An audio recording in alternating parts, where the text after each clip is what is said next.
Calm down. Get a hold of yourself. Doctor, you're wanted on the phone. Chill. Simmer down now. I'm freaking out! And of course, yeah, these are our impulsive reactions. It's only been a week into the NHL offseason, but the man that's over here, hold on, I think I pointed the wrong direction, that way, came up with his list of the best jobs by the Metro Division GMs. Anthony, start at number 8. Who do you got? I had Daniel Briere at number 8.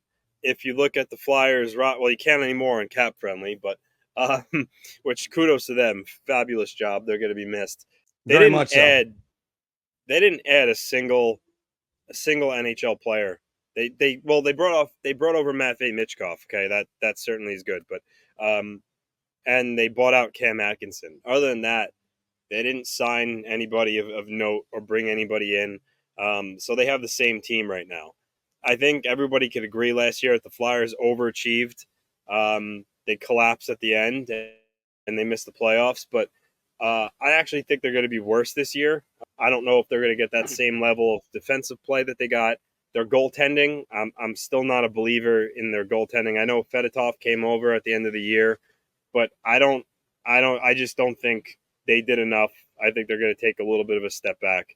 And again, Briere wasn't doing much to his roster, if anything at all, this offseason. So I ranked him at number 8. Now, granted, with that said, they have some young players coming up. You know, Bobby Brink made an impact this year. Konechny, obviously, is a great established player. Michkov's coming up. So they got pieces, certainly. You know, they got Jamie Drysdale in the trade for Cutter Gauthier, who's still a really good player. But they didn't do enough. So he came in at number 8. Now, one caveat I would say to this, though, Anthony, is it's sort of like kudos to Briere because I don't think they needed to do that much. This team, you're right about it. They overachieved. They did get, and you didn't mention Owen Tippett in there too, who's looking like he's finally found himself in the NHL. But this is one of those teams that they needed to take a step back.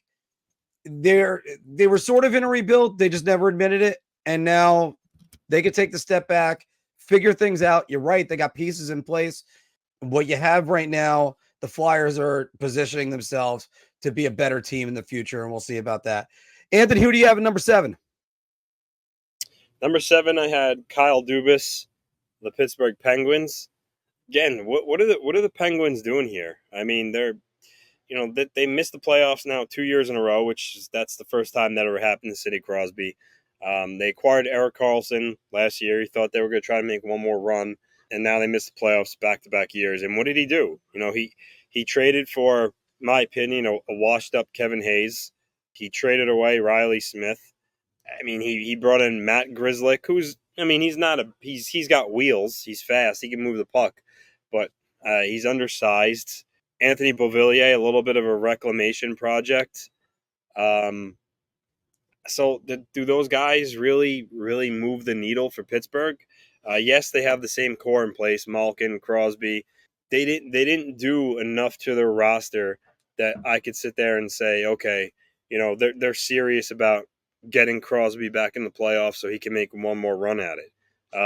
They just didn't do enough. And again, Kevin Hayes, Matt Grzelcyk, Beauvillier. I mean, former Islander Sebastian Aho they signed. Again, you know, it's Blake Lizotte, decent player they got from LA, but the makeup of their team is the same. And I think they're going to miss the playoffs again. And, you know, for a team that has Crosby, Malkin, Letang getting to the end of their careers, you would think Dubas would want to push the chips in and give him one more run. And he simply didn't do that. And again, I've been probably more critical about Kyle Dubas than I have almost any GM because of the hype that surrounded him. He was the boy genius in Toronto. In Dubas, we trusted, a lot of guys said. But you know, Anthony, I just don't see the plan here. It's not a soft rebuild. It's not a hard rebuild. And it looks like they're trying to compete and get into the playoffs. Let's be honest. This team, the only reason why they were even near playoff contention towards the end of last year after trading Jake Gensel was because Sidney Crosby. A lot of people could argue, like, you would have been like, this guy, he could have been the MVP the way he played. We're going to talk more about Crosby in our Bar Talk segment coming up next, but Sidney Crosby really kept them and their playoff hopes.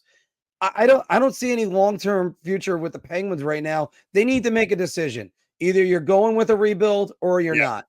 Mm-hmm. And one person that should not affect is Sidney Crosby. We'll go to that in a minute.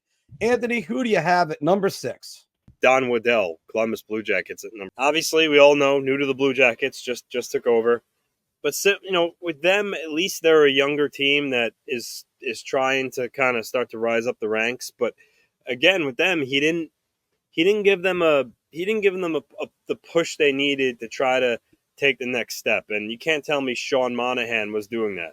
I mean, Sean Monahan, after he got traded to Winnipeg, I feel like he played even better than he was in Montreal. So kudos to him. And maybe being reunited with Johnny Gaudreau from their days in Calgary will spark him. But, Johnny Gaudreau and Jack Johnson as the Blue Jackets, acquisitions this summer, again, isn't enough to help that young team get closer to the playoffs. It's just not. I mean, you still have Elvis Merzlikins in goal, who they're stuck with there. No one's taking that contract. And they traded Alexander Texier, who was who was a decent player for them. He went to St. Louis. They bought out Alex Nylander, which after he went to Columbus last year, he was playing the best hockey he had of his young career. That was a little bit of a head scratcher. They also bought out Adam Boquist, who oddly enough just got picked up by the Panthers, and they got rid of Jake Bean. So their subtractions weren't like these top players, but still they got rid of a bunch of players, and they didn't bring in enough players to, as I just mentioned, kind of help them get closer to a playoff spot. For instance, Mark, the Blackhawks added a lot of veterans to help insulate Connor Bedard and make them more competitive. Columbus didn't do that. Like you said, just Sean Monahan and Jack Johnson. So not quite a great offseason for Don Waddell. Which, by the way, there at least might be more to come with that, because he was very vocal about hoping to trade Patrick Laine. And one of the reasons why it didn't happen yet was because he still technically didn't get cleared by doctors. He's still in the player assist program. But earlier in the offseason, he made it seem that once he's cleared and ready to go, that then they can probably have more of a realistic shot of moving him. But Anthony, one word needs to happen: identity. And they need to figure out who their coach is, because they still haven't named the coach, correct? Actually, the report today was that Todd MacLellan is no longer in the running, which was interesting because right around the draft, it was viewed as he was the front runner. That's interesting, because does that mean they might try to interview Joel Quenneville? Quenneville's not a consideration for Columbus, so who really knows? But yeah, I mean, if MacLellan's not the guy, then Woodcroft, I don't know, but just the reports were today that it doesn't seem like it's going to be MacLellan. Who is at number 5? New York Rangers, Chris Drury. And with them, it's simple. We kind of already touched on it. They got close to the Stanley Cup final. The want, for at least from the fans, was that they needed another move. They needed another addition to put them over the hump. They needed that higher end right wing, which I think all Ranger fans have conceded that's a need. They need help scoring goals, particularly on the right side. He did add Riley Smith, but Riley Smith isn't enough of an addition, I think, to say where you could be like, all right, well, now the Rangers can beat the Florida Panthers. They can go through them, or go through some of these other teams in the East that were already a powerhouse that improved, like Boston. You could even say Tampa Bay improved a little bit. So I just think they needed more if they wanted to get by Florida and really compete for a Stanley Cup next year. So, but I do give him a little bit of slack just because he was handcuffed a little bit by Jacob Trouba. So that's why he's not lower. But I think everybody could agree. I mean, his addition of Riley Smith wasn't enough, and I think most people expected more this offseason. Yeah, I'm gonna give Drury like a C on all this.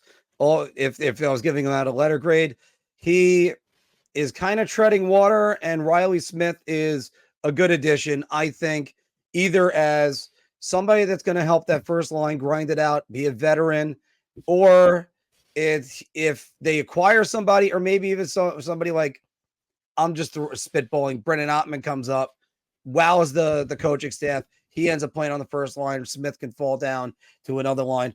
I just know I just know it's not going to be Capo Caco. I think the Capo experiment is over. And I think as soon as he is traded this summer, then we can maybe readjust on Chris Drury. Let's see what the return is. Anthony, at number 4, you went to Tobacco Road to Eric Tulsky. Yes.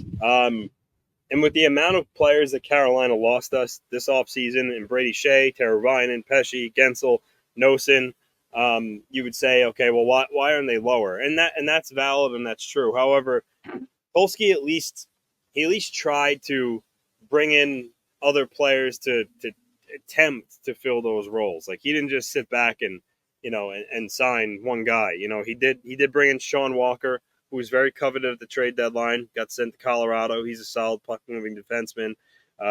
Jack Roslovic, Ranger fans know him pretty well.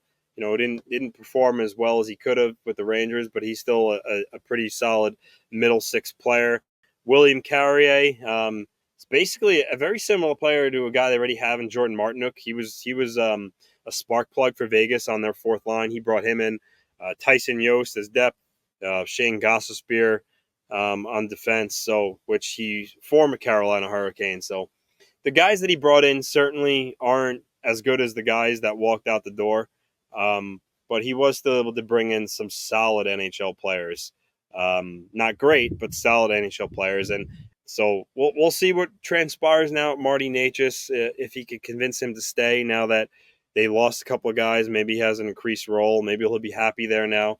Or maybe he swings a trade for him and he gets back really good assets. But I think he did the best what he could with the hand that he was dealt. A lot of these guys, I think, had it already in their mind that they were leaving. I don't know if there was much if he could have done to prevent it. But listen, there's no denying, though, the Hurricanes got weaker. That's not a debate. They certainly got weaker. But I thought he did the best job he could to try to plug those holes. Yeah, I gotta say that he at least tried plugging some holes, but I'm not certain Gostisbehere is actually the right fit that's right there, even though he did play with them 2 seasons ago. I talk about Chris Drury not running back with the same core. He's gonna run it back with that same goaltending unit. I understand Kochetkov is getting another year older. There's potential that's there. I don't know, Anthony. Number 3 is Lou Lamoriello of the New York Islanders. And reason for this is simple. The Islanders lost nobody of consequence. Sebastian Aho walked out the door. Means nothing. Addition by subtraction. Cal Clutterbuck, Matt Martin. Love those guys, but games passed them by. They're not back. And then on top of that, he added a 25 to 30 goal scorer in Anthony Duclair. And he added the top KHL free agent in Maxim Siplikov, who could end up being a great find. So lost nobody and brought in a guy that could score 30 goals. So I would have, most Islander fans liked him to make another major move, like trade Pajot or Leaf for more cap space and do a little bit more. Yeah, sure. I think he certainly tried. The price to do that might have been too high, but all things considered, he added a top 6 forward and didn't lose anybody. And let's go to the nation's capital with the Washington Capitals, Brian MacLellan. Yeah, which oddly enough, as we all know, he is moved upstairs to just the role of president, and you gotta give the nod to the Caps here and Brian MacLellan. Regardless of how you feel about PLD, his contract, he still is a top end center when he's at the top of his game, and he has proved he can fill that role. So he added a big piece there. Traded for Jacob Chikrin, signed Matt Roy, defenseman from the Kings, traded from Andrew Mangiapane. Hasn't replicated his 35 goal season from a couple of years ago, but he's got a strong shot, and he's a solid middle six to top 6 player. And he traded for Logan Thompson to go along with Charlie Lindgren in goal. So I certainly like the Capitals' moves. He's been aggressive, and unlike Kyle Dubas in Pittsburgh, this is a case of the Capitals not waving the white flag. They're trying to still be competitive while Alexander Ovechkin is still there as he chases Wayne Gretzky's record. They didn't sit back. They were aggressive. Now, with that said, some of these players they got are flawed. I mean, if they got the PLD from last year that only had 40-something points with that many years left on his contract, making $8.5 million, then that's a little ugly. They might be stuck there. If Mangiapane, still is a 17, 18 goal scorer and can't get up closer to 30, then maybe he doesn't really help that much. But they still got players that do have a pedigree, and they've shown that in the past. So there's no doubt the Capitals are a better hockey team. How much better? I don't know. Are they going to make the playoffs again? They might. If you look around for the couple of last wild card spots, Detroit didn't really improve their team all that much. Ottawa, I think once again is going to be in that stage of can we take the next step? Buffalo, they retooled their bottom six, but again, I would say they still missed the playoffs again. So the Capitals certainly have a shot at making the playoffs again, and I think MacLellan made some shrewd moves here. Logan Thompson, can he be the goaltender that he kind of was in Vegas for a little bit? Like his first year in Vegas, he was really good, had the knee injury. Aiden Hill came in, kind of took the net. He was the goaltender for them for the most part in the playoffs this year. I'm not against Logan Thompson, and Charlie Lindgren got hot last year. It's not like it's a tendency. Is he finally like coming out of his shell and becoming an NHL goalie? I don't know. We're going to see about that. Spencer Carberry did a great job with them last year. That I could tell you. And number one, Anthony, go ahead and announce his name, the former New York Islander. Number one is Tom Fitzgerald, general manager of the New Jersey Devils. And yeah, there's no debate here, right?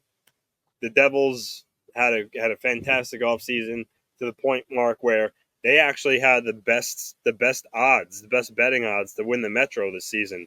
The bet makers certainly like what the Devils did, and listen, they fixed their biggest issue, which is their goaltending.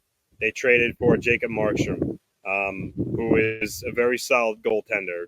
He was a Vezina finalist, just 2 years ago. Then you kind of made your defense a lot better, right? I mean, they were missing Dougie Hamilton for so long last season.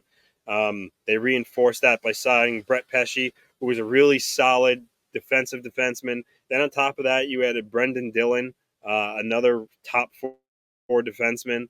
Tomas Tatar, he had an off year, but when he was with Jersey a couple of years ago, he had a strong season there with the addition of him, bringing him back. Listen, I think that this, by far, Tom Fitzgerald had the best offseason of all the Metropolitan general managers. Fantastic work by him. And when you consider that their forward group is still bringing back the same cast of talented players in Jack Hughes, Timo Meier, Dawson Mercer, Andre Palat, Nico Hischier, I really like the makeup of their team. Specifically now, their defense and goaltending are solid, which last year it kind of failed them. So great work by Fitzgerald. Now we'll see if the odds makers are correct and they can, get back into the playoffs or even win the division. But he had the best offseason by far. Yeah. Tom Fitzgerald, you could argue, won the offseason last year, and his team didn't sniff the playoffs. Health is going to have a lot to do with it. For one, I was buying the Jack Hughes for MVP thing. He was my pick. The Devils were going to come out of the Eastern Conference. Health is going to be a big thing because that's what's derailed them before in the past.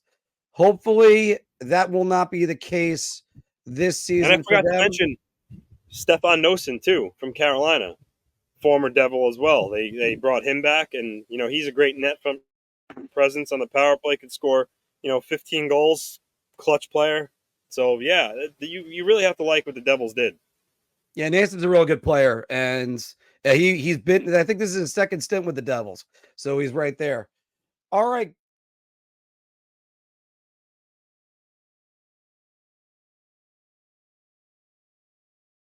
Your ideas are intriguing to me, and I wish to subscribe to your newsletter.